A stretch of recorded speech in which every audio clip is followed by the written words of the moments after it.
So first presentation is Mr. Kitamoto from the National Institute of Informatics. Thank you for the introduction. I am with the National Institute of Informatics and also Sokendai, or Graduate University for Advanced Studies. My name is Kitamoto. The title of my talk is Design of Research Infrastructure and Utilization of Research Data for Breaking Through Research Barriers. So time is limited at 20 minutes, so I'll have to rush through my presentation. So if you have questions, please raise them in the panel discussion. Why am I talking about research barriers today? Well, in the morning, there was a talk about the RDA, and the key message of RDA is the research data sharing without barriers. So without barriers is part of the mission of RDA, and I came to think that the barriers are quite important. And so that's what I want to talk about today. How can we lower the barriers, or how can we remove them and conduct new research? That is what I would like to talk about. There are barriers everywhere. There are barriers between you and others, and there are barriers between organizations, and there are barriers between research communities, and between scientists and citizens. There are also barriers. Barriers are everywhere. And so I'd like to talk about what we have been doing to try to reduce those barriers. I give you some examples, case studies, and give you something about what I have been thinking about. So more broadly, this is a topic about open science. If I talk about what is open science, that alone will take up 20 minutes, so I won't do that. But my definition is, well, open science is the convergence of various movements. What I mean by various movements is that there are people who have some dissatisfaction with the way research is done now. And in terms of how to resolve that, there are various views, and when they converge, there is the open science. And open, I believe, is the key word to change research. But if I talk about this, I won't have enough time. So I did a slide for the Open Science Data Promotion Workshop. So if you can refer to that, you will have a deeper understanding of open science. So a lot of different people say different things about open science. They're all a little different from each other. And trying to find common ground amongst them is a little difficult. But they all say different things. But their hopes converge to one point. That is how I see it. And within that framework of open science, there is the research data. By making research data open, what kind of benefits do we enjoy? That is one point of discussion. And I'd like to talk about two examples that I am involved in and talk about how barriers are handled. So first is the Digital Typhoon. This is natural science data. Digital Typhoon is this kind of website and shows the typhoons currently occurring. And then behind that, there is a vast amount of past data. Actually, there are 2 typhoons in existence today, so you see that on the screen. And a lot of data is collected, integrated, and made searchable. Past data can be searched real time. And so you can search whether there is a similar situation that you see now in the past. Various people use it, not just researchers, but also citizens. And so earlier there was talk about unanticipated usages. And here there are some enthusiastic users who are actually surfers. Surfers, they use this site to try to predict where the next big wave is coming. So recently, a surfer magazine asked that this be carried. And amongst the surfers, they talk about this legendary typhoons. So they use this kind of database to talk about what historical waves there were in those legendary typhoons. And so there are 200 million page views so far. It's a huge website. And so this is a collection of images of the typhoons from a vast amount of meteorological data. There are about 180,000 such images that has been collected. And you can search such images, and you can do research on such search or query technologies. So what we are doing is that there is a vast amount of past data registered in the database, and you can search whether there's a similar typhoon in the past as the one you're seeing now. So you can search for images with a similar cloud shape, or in the news reporting, there may be reports about the disasters, damage, and maybe you can look for similar damage in the past, or you can look for similar precipitation patterns in the past, or you can search for track similarity if there were typhoons in the past that had the similar path or trajectory, or similar cloud pattern. You can search whether there were any in the past. In terms of rainfall, if you have a certain rainfall pattern, you can search whether that existed in the past. So using various types of data, you can do analysis. That is what is possible on this website. Furthermore, we have not just sensors, but we also collect information generated by people. Twitter message saying that the rain has started to fall. You can combine that with a radar image, and you can know where there is precipitation that people actually can feel. This is not so easy. So you extract place names, and then you give it a longitude and latitude, and we do the mapping. We use a GeoNLP software, so we analyze documents, and the results are used, and if that is erroneous, then you try to increase the place name dictionary. So where is it raining, where is it snowing, you analyze by tweets. Where it's raining, it's blue. Where it's snowing, it's red. And you see where the boundary between rain and snow is in Tokyo. So there are various data sources. So earlier there was the damage by typhoon, and data from rivers and precipitation come from different sources. You can't see them together.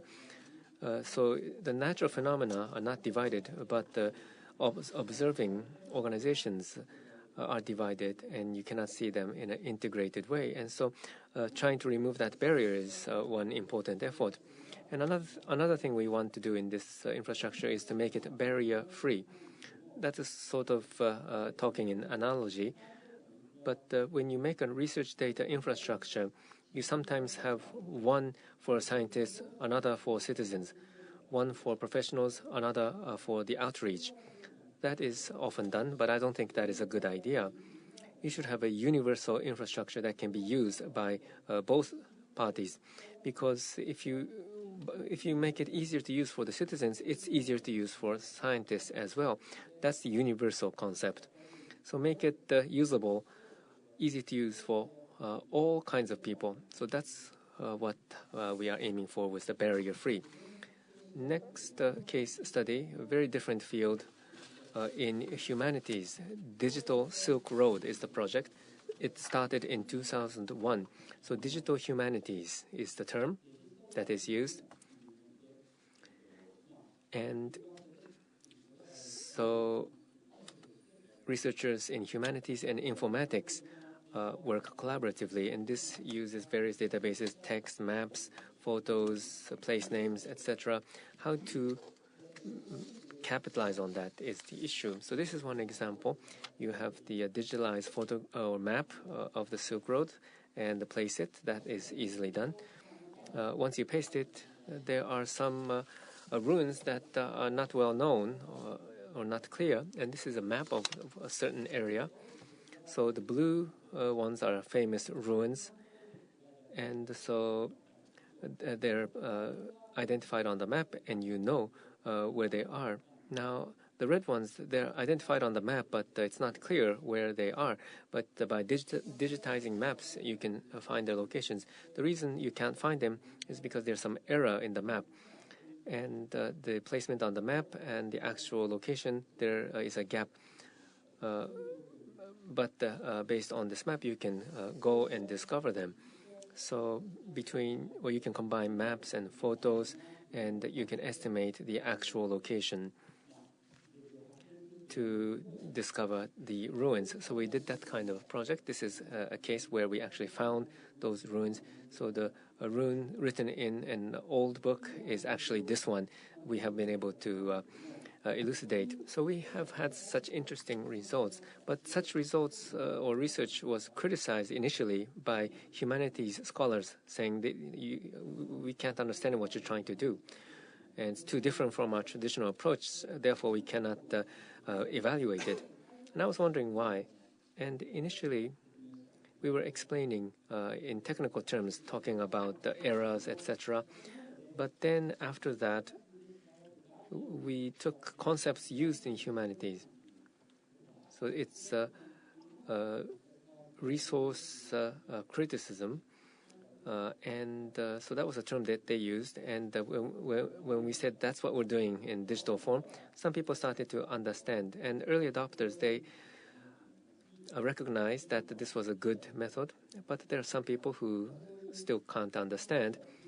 But those who can, to have people understand, you have to change the wording, change the language. So to cross those community barriers, how to explain is important. That's what we have learned.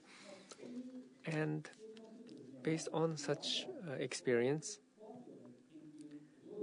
we start to think about what would be the barrier-breaking research. So research that you do in another community or work with another community is that you receive data from that other community, you apply existing methods that you're familiar with, and you obtain results. That's the ordinary way of doing things. That is fine. However, what often happens is that you're just reproducing what is already known, or you might have trivially correct outcome, things that are true but are not so relevant. But truly innovative results deepen knowledge about the problem, and it proposes a new concept for innovating. So you get results that can only be obtained through collaboration. So how to do research where there are various barriers? I think there are many ways to approach this issue. So when you have barriers, how can you conduct research to break them? I think data plays an important part in that effort. I give you one example. This is a DIAS project. DIAS stands for Data Integration and Analysis System. What this is that you take Earth environment data, put it in one place, and researchers in various disciplines jointly analyze that data to obtain new results. For example, meteorology, water, disaster reduction, agriculture, biodiversity, city, economy, health. So people in different disciplines analyze the data and have a debate. What's good about this is that by discussing the same set of data, you can share various knowledge. So DIAS is structured like this. It's a 3-layer structure. So the important thing is that there's infrastructure that supports data, and then there's the infrastructure to support the community. So it's not just about archiving data. People come together and work together on that data. That kind of community infrastructure and data infrastructure exist to comprise the DIAS. Now, sharing data, as I said, means that you do various analysis on the data, you have a lot of discussions about the data. So that means that a lot of people will come together. Now, sharing knowledge, if you're just sharing knowledge, knowledge is consumed, so it's a one-way flow, and it doesn't congregate people to work on that. But if you have data, then the community will congregate toward it. If it's just disseminating knowledge, it's just would be a centrifugal force. And it would be ideal if there could be a gravitational field in the infrastructure. Now, first of all, if you have a long-term sustainable infrastructure, that will create trust. People will have more trust, and that will pull people toward it. And then if you have large amount of data, then people start to see that you can connect the various data for even more results, and that would bring people together. And if there's that gravitational field, you'll have positive feedback that will bring in even more data. So if you can go and create that cycle, you can grow the infrastructure, or you can enter a phase where you start to grow the infrastructure. Lastly, barriers in you is what I have written here. Certainly, we each have our own barriers internally. And in thinking about that, I'm a researcher, so when I think about research, government data, well, there are government data, research data, and business data. Government data is open by default.